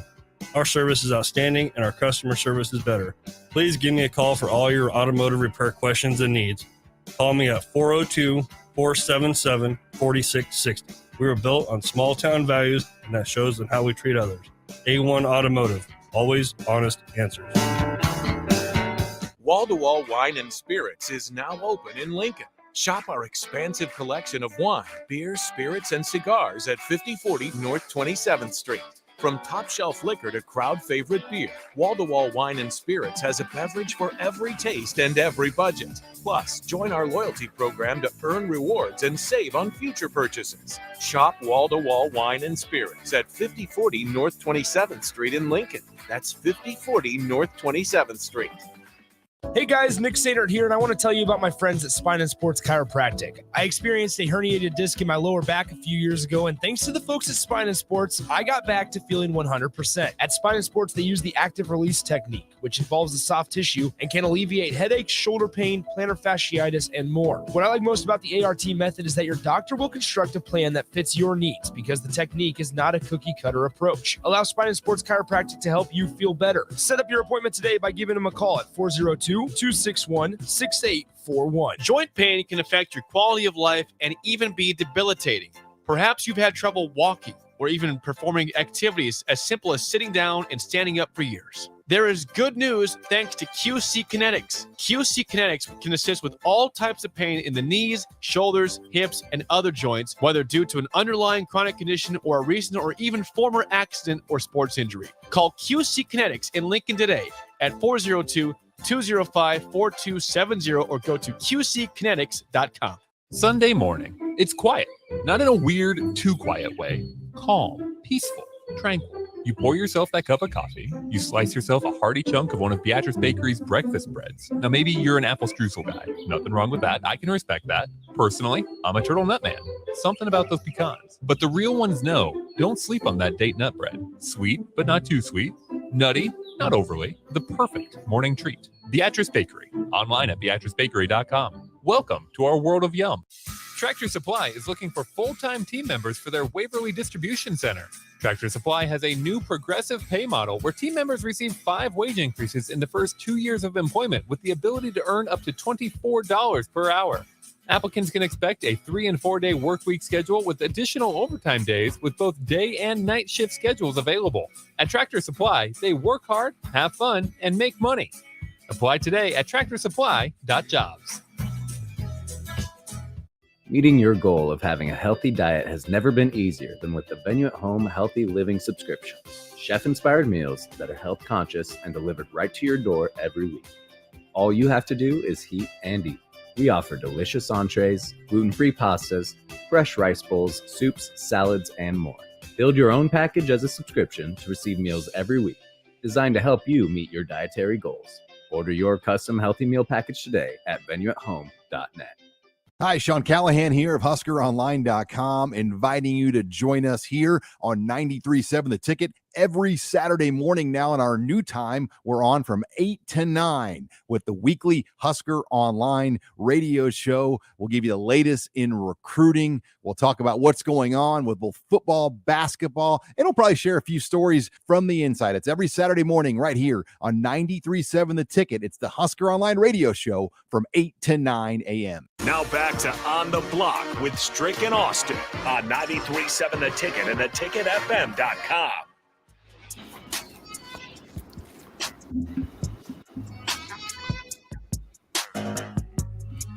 Once again, we're back on the block, sponsored by Mary Ellen's Food for the Soul. We are here. You can find them there, 27 the Pine Lake. Go over there, not today, not tomorrow. They're closed on Monday and Friday, kind of getting things wrapped up, menus put together, but they will blast open on Wednesday through the rest of the weekend. You'll be able to tap in on the wonderful food and the wonderful menus that they put together over there. Let Charles know that we sent you from On the Block. Also, we have joining us on the Honda Lincoln hotline. Again, Starter Heyman text line is open to you and to get into any of this discussion that's going on here, 402-464-5685. Clesser Johnson, 2-time national champion, my friend, your friend, a friend of the block, is joining us right now today. We're going to talk a little bit about the NFL, and we're going to talk a little bit about this this weekend past Huskers game and some of the things that he saw or is seeing from this team that hopefully can get better in the future. We're having a hard time trying to figure that out ourselves. But now, Clesser Johnson, what's going on? How are you, my friend? Strick, I'm doing quite well. Life is good. I'm breathing. No COVID. No real medical issues. It's all good. Yes, sir. Yes, sir. We made it, man. You over the top soon, my boy. You got this upcoming month. You about to cross over a new threshold. Right in the face. Right in the face. Yes, sir. Yes, sir. It's all love, man. Listen, man, you got a chance to tap in or check in on this AFC and NFC championship game. I know you was watching. I happened to pull up on you and kind of have an eye on you watching some of the games. But listen, one of the things that I love about this season, man, and also these playoffs is the rivalries that are now starting to kind of find their way back in like real staunch rivalries. You have the rivalries, but they're really starting to be created, and some of the quarterbacks and the organizations as well as the cities are really starting to get behind some of these rivalries.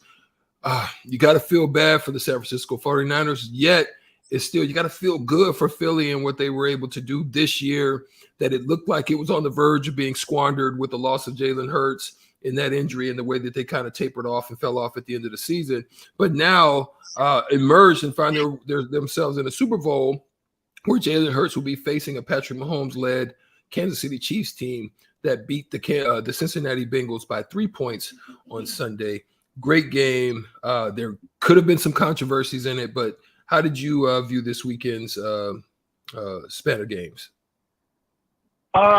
Strick, I say for the first time, and by the way, great analysis. For the first time, I think we have, for the first time in a long time, I would say we had the best Final Four teams for sure. Each quarterback was playing very well. Each quarterback a potential MVP candidate. So it was very enjoyable, with the exception of Brock Purdy. But Brock Purdy is playing at a very high level for a rookie. Yeah. So you had that storyline going. That storyline of, can this rookie be the first rookie to get to a Super Bowl? That's still never been done. And unfortunately for him, man, he got hurt, man. That really sucks for the 49ers because they were playing at a very high level, had the number one defense in the NFL, and to have one of your key pieces on offense go down, it just really sucks. But man, when I look at that Philly defense, man, they are some true dogs. Mm-hmm. And this is going to be a very interesting Super Bowl because I tell you what, defense wins championships, and on every level, the Philly defense is incredible. So I'll stop there. I can talk about Jalen Hurts because you mentioned that he gotten hurt later in the season, and it seems like that offense is back clicking at a high level. But again, when you got a defense playing as good as they're playing, all you have to do is just manage. Right. Don't do any dumb things on offense. Don't turn the ball over. Run the ball pretty solidly. Little short, quick passes. They got some great receivers. So it's going to be tough. It's going to be a really good Super Bowl. I'll let you chime in, then I'll talk about the other two teams. Yeah, man. One of the things I can just say for this year that I'm extremely proud for the Philadelphia Eagles and Jalen Hurts. I don't think anybody could have envisioned or even thought in their best day that the Philadelphia Eagles would have been there, let alone that division was going to be as tough as it was with the Giants. I mean, listen, the Commanders were even knocking at the door. I mean, it was looking like at one point that all four, it's just one of those things where it's not built for all four to make it. But the fact that all three of them were able to find their way into the playoff runs of the NFC. So, man, that within itself was a phenomenal feat. And Jalen, after everybody had bashed him, after people had just kind of talked him down, after they left him, hung him out to dry, and was like he was a bust. Like they were having the same conversations about Jalen Hurts as they're having now about what's it up in Cincinnati. Gosh darn, I hate when I do that. Justin Fields. Okay. Yeah. Yeah, they were having those same type of conversations. How quickly can we move him? Can we get rid of him? Is he going to be worth anything? We're not going to sign him, and we're going to maybe just try to find something. I mean, that's kind of the stuff that was starting to happen with Jalen Hurts, and man, he came back and he did the doggone thing, and so that's what I'm very proud of. I too agree with you. Man. Just think about that. He went through it at Alabama. Yeah. In every way. He ended up being maybe even a little better than Tua, Yeah. There's not a lot of difference between the two, I would say, at this point. Great point, man. I do feel bad for the freaking San Francisco. He did all he could. Poor Shanahan and that group. They did all they could. They've got some decisions that they have to make now as we get into the end of this when we start to get into drafting and free agency and all of those things. They got some decisions that they got to make regarding Trey Lance and what they're going to do with Jimmy Garoppolo. What's going to happen with Brock Purdy? Is he somebody that's still going to be available to them? Poor Josh Johnson. What's going to happen with him? They've got decisions to make, and hopefully they'll be able to make the right ones to get themselves back in contention next year, because it's sad to fall off that way, the way that they fell. Now, let's go over to the AFC. Mahomes on a bad foot, on a bad wheel, a lot of banter back and forth, going at each other, a lot of trolling. Rivalry has now been reinvented out of the Bengals as well as Kansas City. Dad's up there smoking cigars. They're calling it Burrowhead. I mean, you got all these things going on in this rivalry. In the game, 20-23, is there controversy? Some would say. Is there not? Some say on the text line I've had my eye on, they said there's just a bunch of crybaby Bengal folks up there. Do you make that call that late in the game? Do you let the player? It's a lot of stuff that you can throw out there for this game, but ultimately Kansas City pulls it off, which now the question's going to be, can a team win when the quarterback has been given the big bag? It has not been proven as of yet. Tom Brady doesn't fit this mold because of the fact that he's relinquished almost $60 million in salary in order to make sure he secures great players around him to win Super Bowls and to do them in the way that they were able to do them in New England. Now, what say you about this game, and what say you about the future of maybe Kansas City? Is this maybe their last run? Are they able to put it together and do it over again? Is there restructuring needed for Mahomes in order to make it happen? But how good, or who's going to be basically in better shape? I'll ask that question after you finish what you're talking about. Go ahead. So, again, Joe Burrow and Patrick Mahomes, I would say 1A and 1B currently in the NFL, especially for young up-and-coming quarterbacks.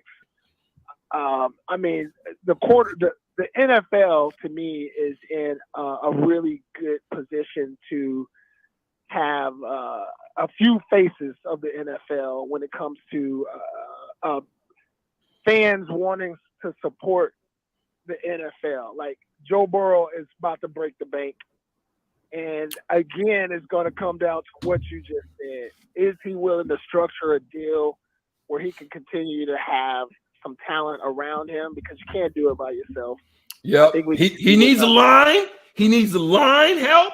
And they got to still worry about Chase and maybe even Higgins. So what you got to do there? Go ahead. Go ahead. Yeah, you see what's happening to Aaron Rodgers. Aaron Rodgers really he's one of the greatest of all time, and don't have probably the weapons that could really take him to that have been able to take him over to the next level consistently. But Patrick Mahomes, you see they lost Tariq Hill, and you would have thought that that never happened, because they were able to replace Tariq with some fine drafting. I would say, yes, fine drafting. That Pacheco kid, yes, they put in the 7th round. Like, how do you find a guy that good in the 7th round? Mm-hmm. And like you mentioned, because he was hurt, it just goes to tell you you can't do it by yourself. I mean, Kansas City defense is playing at a very high level. Chris Jones is unblockable. So that's what's going to make this game really interesting. Philly is playing at a high level, and the Chiefs are. Both of their D lines are playing just like monsters.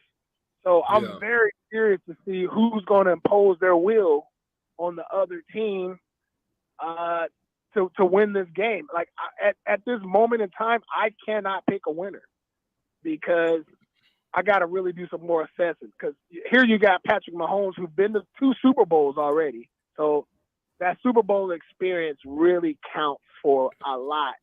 But then you have this Philly defense that just they were considered the second best defense. But as you can see, when they played each other, Philly definitely looked like the stronger team. Yeah. I don't know if it was just because they were at home, but Philly was definitely their whole D line and linebackers. They were just unblockable. Yeah. So Patrick Mahomes better take some time and heal up more, because it's going to be a long day for both quarterbacks. Last question, Cluster, before we let you get out of here, because it is iceberg slim outside. It is cold as ice, and it's down here too, bro. You know, I carried it with me. I know people are mad at me right now. They're like, "Dang, bro, you brought it down here with you." But who do you think going forward is going to be in better shape, San Francisco or Cincy? Well, at this moment, I have to say Cincinnati, because I really feel like they're going to find a way to keep Jamar Chase. As long as you can keep Jamar Chase and Burrow together, you can fill in. And if they can keep T. Higgins, oh my goodness. I mean, if you keep that core group together, that will be great. Obviously, you do need linemen, but that crew together, along with Mixon and what's the other running back from Oklahoma? P. Ryan, Samaje P. Ryan. P. Ryan. I mean, they have a great core group of skilled guys. Like you just said, they have to get maybe a few more linemen that are going to be stronger, so he doesn't take as much of a beating. So right now, I'm going to say Cincinnati, because he's already there, he's solidified, and there is no discussions on who's going to be the guy. Now, at San Francisco, they have three guys. I mean, you got Trey Lance, you got Garoppolo, and now you have Brock Purdy. So who's going to be the guy who's going to run that system, and the team's going to get behind, and it's just going to be it's a mess. Now you can flip that, and you could, because you're going to probably have to get rid of two of the three, and you can turn that into draft picks. You could turn that into a great trade. So, but we don't know. We don't know what's going to happen there. We don't know. God don't know if that guy is going to continue the success that they've had. So right now, I'm going to say Joe Burrow, because he is solidified. He is the man. Well said, Cluster Johnson. Thank you once again for continuously giving us great content here on The Block. Austin and I appreciate you, and we hope to hear from you next week when I'm back in town and I'm able to get back in the studio next to my partner. We appreciate you as always. Cluster Johnson, two-time national champion. It's a pleasure being here. Until next time, peace. There he is, Cluster Johnson, our friend of The Block. We thank you once again for continuing to tap in. We're going to come back, and we'll have the old school crew joining us unless they're remote. I'm out, so unless Austin gives me the word that something has changed, I am out of town. Okay, so DP is in the building. So we will cross over with the old school crew. We are 93.7 The Ticket on The Block. We'll be right back after a few messages. Stay tuned. A new year means new goals and upgrading, but that doesn't only apply to health and fitness.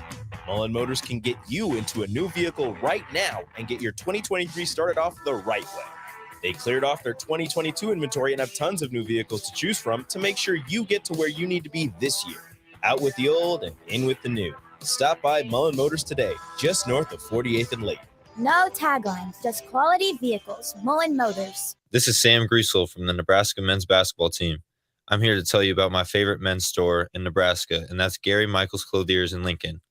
When I went off to college, I purchased my suit from them and another when I attended Big Ten Media Day. Their fashion sense, clothing knowledge, and tailoring is unparalleled. Simply said, no one does it better than Gary Michaels Clothiers, located in Village Gardens, 56th and Pine Lake Road, Lincoln. Mike Shaver here for Trek CBD.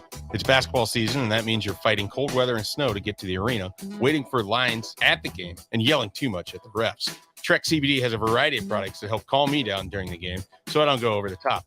And they have a variety of options to calm you down before, during, and after any game. Whether you're looking for drinkable Delta 8 seltzers, hemp-derived Delta 9 syrups for your beverages, or anything else, Trek CBD has it all at 84th and Andermatt.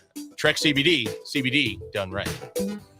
James Enterprise Incorporated, that company that hauls your gravel, rocks, and material for your farm or construction site, says thank you to the people of the healthcare community for putting yourself in the way of danger to save the public. That is what it means to be a hero and to build a beautiful legacy. This message brought to you by James Enterprise Incorporated. For all your hauling of rock, gravel, and materials, call them at 402-432-6740. That's 402-432-6740. Wall-to-Wall Wine and Spirits is now open in Lincoln. Shop our expansive collection of wine, beer, spirits, and cigars at 5040 North 27th Street. From top shelf liquor to crowd favorite beer, Wall-to-Wall Wine and Spirits has a beverage for every taste and every budget. Plus, join our loyalty program to earn rewards and save on future purchases. Shop Wall-to-Wall Wine and Spirits at 5040 North 27th Street in Lincoln. That's 5040 North 27th Street. 93.7 The Ticket, Fox, KFXL weather. Sponsored by John Henry's Plumbing, Heating, and Air Conditioning. Cloudy skies with a few flurries possible this morning. A little bit of sunshine mixing in this afternoon. It will remain cold with a high of 14. North winds at around 10. Clearing tonight with a low all the way down to 2. Mainly sunny and much warmer tomorrow. We'll see an afternoon high on Tuesday of around 28. I'm meteorologist Tim Wright for 93.7 The Ticket and theticketfm.com.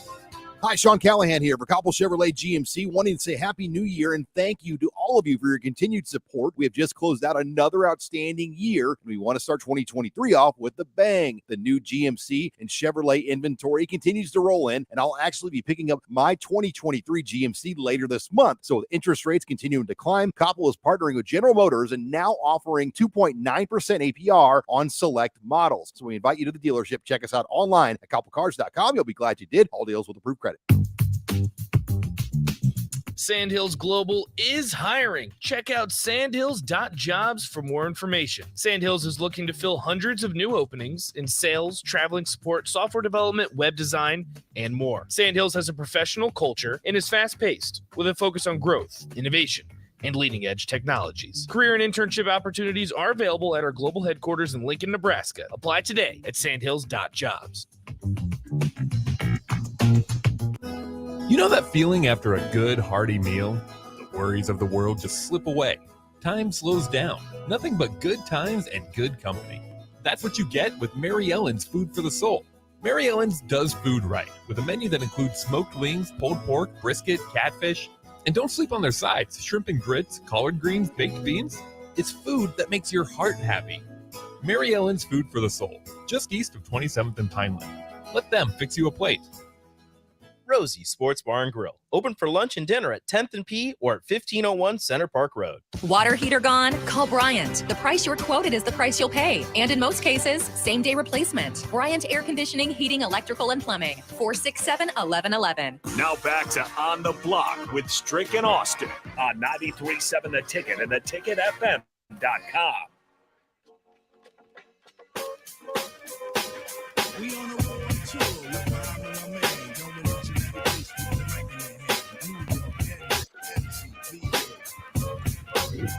We're back on the block, joined by the old school crew. Well, 50%, one half of the crew. And that is DP joining us on the block on this Monday. DP, how are you doing today, my friend? What's the record for the most number of meetings in a day? I'm going for Guinness Book of World Record status. My goodness. Well, DP, it's a new year. Baby. It's a new year, baby. It's a new year. There's a lot going on there at 93.7 when you're handling business. You got to tell them. You got to tell them, Strick. And sometimes it requires that we wear several hats for several days to do several things at the same time. And I am thrilled. I need you to put on your strict super calendar Thursday night, 6:30. That I need you to be in the spot so that we can show you the future home of 93.7 The Ticket. Wow. Uh-huh. It's going down, huh? Well, I need for you to understand, like, you know how you see the arena before the crowd comes in? Oh, yeah. In order for you to get as excited as I am, I need to get you in the place so you can see all of the work that it took to get to day 0, so that when we get to day 1, you'll understand the journey, how far we've come. Mm-hmm. Right? So our monthly staff meeting will be in the new location. And I'm looking forward to, like, today, the several meetings. I want to thank the folks publicly from Blake Builders, who have efforted and managed and led this full charge into this next great thing, Strick. And when somebody's willing to help you build your new home, you have to connect with them, and you have to be appreciative and grateful. And I'm grateful right now. I'm grateful. That's how powerful this is. I'm grateful for you because as I said, in the pillars of any great home, there are 4 pillars in the front door. There's an engine that makes it all move, and you are one of the pillars that this concept was built on. And I want you to be proud of it as well. I told Austin earlier today that I'm grateful for him because it gives us another staple that we can build on. And to have Austin as a part of the foundation, so much so that, one, I trust him with one of the pillars, but then the future pillars. Austin is a welcome addition to this family. And when I say addition, he's adding to the family. Yeah. Right? He's not just stepping in, he's adding to. And for a lot of changes that as we go forward, luckily and blessed, they're all additions.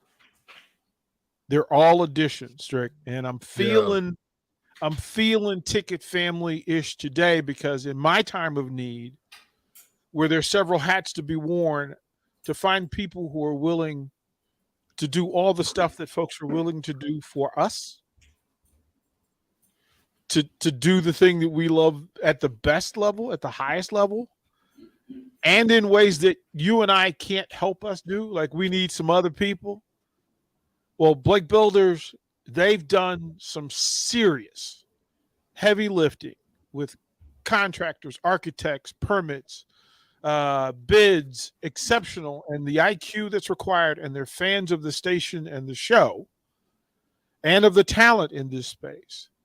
But today, let us, the talent, be thankful for them out loud for what they're doing for us. Like, you and Austin are about to see some of what they have been working on for us. And there are people in this community that know Blake Builders, Strick, like they know the name, but I want them to know the people and I want them to know the work because they got me hyped today. I was kind of dragging this. I've got a lot of oars in the water right now. But Strick, I was proud for you.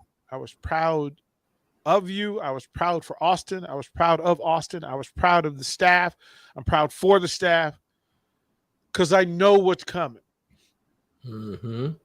Bruh, as tired as I am, and this is how greatness works. As tired as I am, I have to be thankful for it and grateful for it because it means that we're being used. Right. Like, Beautiful. Yeah, it's exciting, man. That's exciting, bro. It right. really is. So let me just say, that's how I'm doing today. I'm thankful for the Ticket Family that we disguise and mislabel as listeners and texters and callers. Nah, this is Ticket Family. And thank you. Thank you anybody who's listening. Thank you anybody that's watching. Thank for anybody that's working for us, anybody that's rooting for us. Like Lincoln community, Omaha, international, national and international. folks who are on the text line, on the YouTube chat, on the StreamYard, listen, thank you. Thank you. That's all. That's where I'm at, bro. Well said, DP. First of all, like I said before, even before Austin has come, it has now been over a year for me in this space with you, other than the little bit of time that you allotted me that I got a chance to spend with you to learn from you and to for you to share the vision that has led me to leave Florida and make my way back to Nebraska. And, it was not because of just you as a person.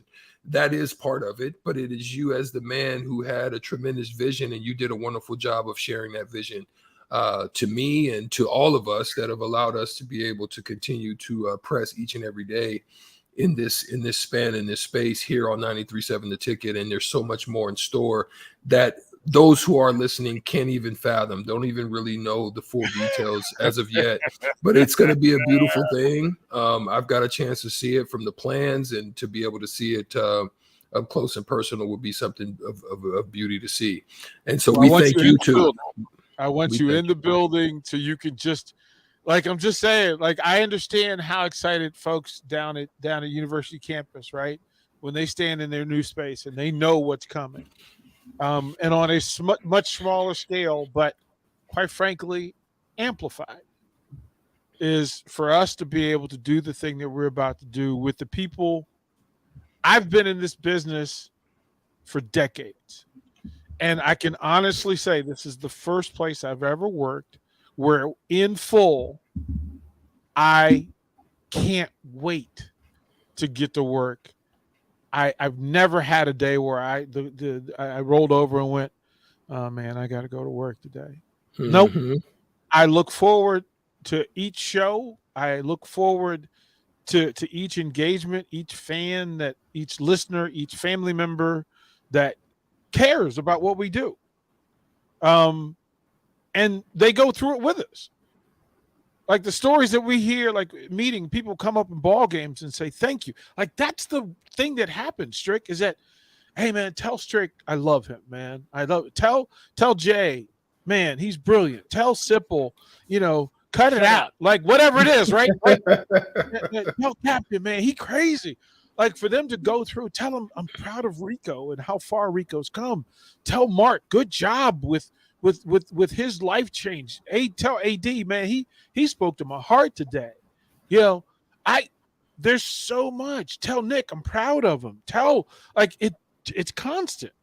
Tell Nori, man, great show. Tell the swim team, I didn't even know what they were doing. Tell the gymnasts, I'm coming to the meets because I now have a better understanding. I feel more connected. Sure, yeah. I love this, and I love what we're doing. Yeah. I know we got to put that station ID in, but come on back. Don't go nowhere. This is Lincoln's home for sports talk on the FM dial. Also online at theticketfm.com. On the internet, KNTK FM for 93.7 The Ticket. Yes, sir, DP. Again, like I say, well stated. You've warmed hearts today on a very cold evening, and so that's a beautiful start to that. So listen, you got a chance to watch over this weekend. The NFL has done a great job. I mean, some people may be disappointed by some of the refereeing, maybe some timely calls, but for the most part, as a whole, I think you can say that the NFL is in a good space right now. They have revived and revamped the rivalries that had existed for so long. You're starting to see those reemerge, which is beautiful for the game and for the sport. You saw just some wonderful stories that they're able to tell and to share out of San Francisco, just what Shanahan was able to do as a young coach with basically he was given the worst hand in a poker hand that you could be given. And you're looking at that hand like, what am I going to do with this? I've got to bluff my way, but yet I got to turn all these cards in. I don't want to. Right. I'm going to bluff my way, and I got to turn these in and just hope whatever the hand that's redealt to me is going to be better than what I'm just given right now. And to be able to get that team to the NFC championship game on the backs of a young man, Brock Purdy, who now they've labeled Mr. Irrelevant, is phenomenal. To include Jalen Hurts' story. All of those stories, DP, I'm going to let you tap in, but Mahomes' injury, the Bengals and, the start that they got off to and was able to just kind of just run it off towards the tail end of the season. And, man, just some great stories. And we ended up here, DP, with a great weekend. Yeah, I mean, you got the 2 number 1 seeds. You got the 2 number 1 seeds in the Super Bowl. Yeah. Like the people who had the best season in full ended up, for whatever reason, an opportunity. Luck is one thing, but opportunity is based on, when preparedness, when you're actually ready for opportunity to happen and you take advantage of it and you don't make excuses. I mean, every great Super Bowl champion has a story of a year or two before their ascension to championship. They got to go through a thing. Like they got to go through a thing that makes them a little more coachable, makes them a little more accessible to getting better. And then they do one more thing. The Niners now have their thing to do.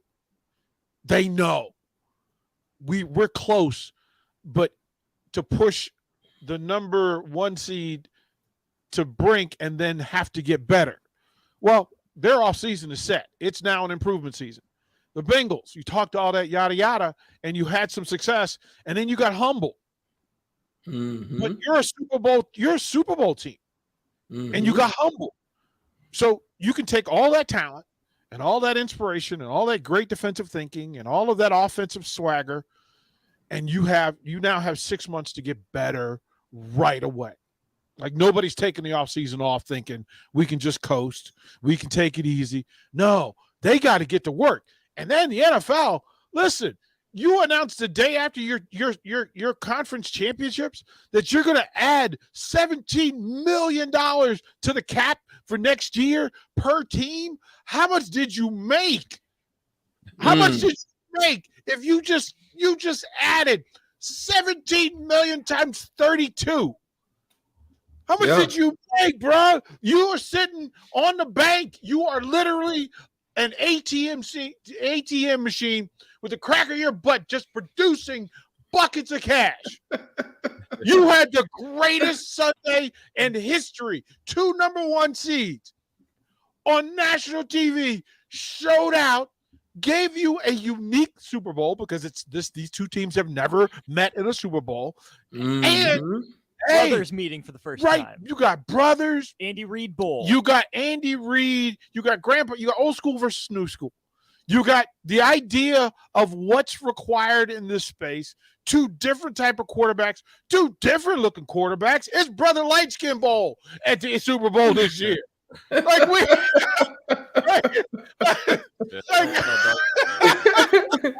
They didn't want no Lamar Jackson up in there. Right? Like, they ain't no brothers up in there. Look, we got them dudes that are marketable and that have both towns by the palms of their hand, where both cities are fully embracing in their personality these 2 young quarterbacks and the 2 coaches who personify differently each of those spaces and what the fan bases want.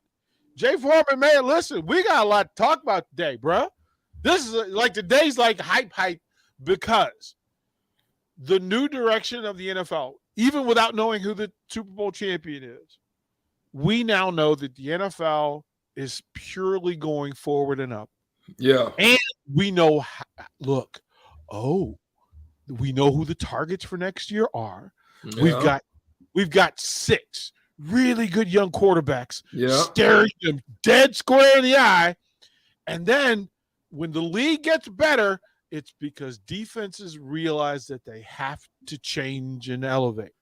And then I'm getting good because now the Jay Foremans of the world go step up, fatten their neck, and say, you young dudes, we now need to create monsters on the other side to shut all that talk down. Well done, NFL. Well done. Well done. Jay Foreman, before we go, we want to definitely have you speak, but we're going to get out of your hair and let you guys get busy on the old school show right after us. But Jay Foreman, who out of the teams that lost are in better shape moving forward from this point on? Probably the Bengals. I mean, they got next generational quarterback, and obviously San Francisco doesn't have a quarterback. So it's Purdy. He had his chance, man. You right there on the cusp of hitting the lottery. Hey, man, it'd take a little bit more than that for me not to play. I'd have to be looking at you sideways. That's just me. And so San Francisco didn't have a chance. That game was kind of. I stopped watching because the game was over. And as soon as he didn't get come back, and you can't. And it was really over after the Johnson fumbled the snap. They turned it in. If they could do that, they would have had a little bit better of a game, especially from a momentum standpoint defensively, to come out and maybe try to create some turnovers. But that game was probably the biggest letdown of the week. I mean, Philly, obviously played really well, but it wasn't very much of a challenge. They haven't been challenged all playoffs. If I'm their coach, I'm worried about that. They have not been challenged for quite some time. And if the Giants are your challenge when they don't have Saquon and Jones playing at the end of the season, that's not really a challenge. So they've got the best draw out of anybody. Kansas City, I would say is probably more hardened. I felt like Kansas City was able. They just kind of played good enough. The defense really set the tone. Chris Jones is a problem. I knew it, and I said it when you have little DBs wolfing. Cam Taylor-Britt as well. You get taught a lesson in this league, and they did. Eli Apple, you kind of wrote on his coat, dude, he ain't that good.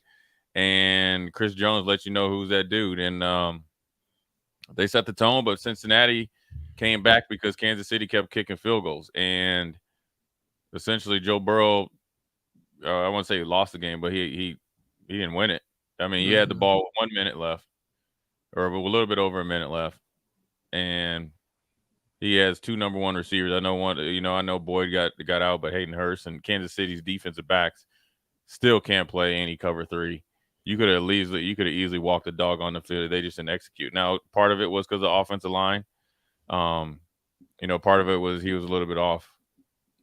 And then the defensive coordinator, who did a really good job on Kansas City for the first three games, didn't understand that Kansas City with Patrick Mahomes a little bit hobbled. You don't have to worry about explosive plays. You should have played a little bit tighter.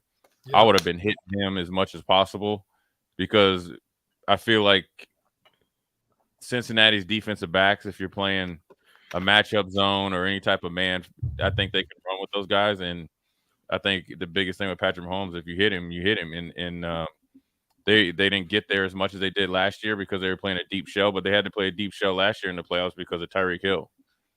And they don't have Tyreek Hill. And so they're down three receivers. I'm bringing every blitz I got. Patrick Mahomes wanted to finish that game. Yeah. You know what I'm saying? Yeah. Great stuff, Jay. A little bit of remorse, but that's just a learning experience. Great stuff, Jay. DP, we got, like I said, we love you here on the block. We thank you for the wonderful stuff that you provide to us as a resource. You guys both tapping in is always good. We're on the block 2 to 4 every day right here. Austin and I thank you for always tapping in and chiming in and joining us here on the block. But now you're going to see the old school crew coming back right after these messages. We are 93.7 The Ticket on the block. We'll see you guys tomorrow, 2 to 4 right here. Peace.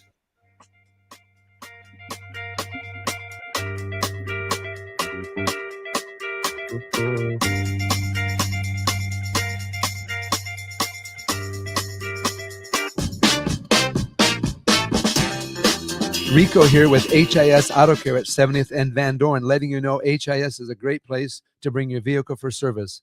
With superior service bumper to bumper,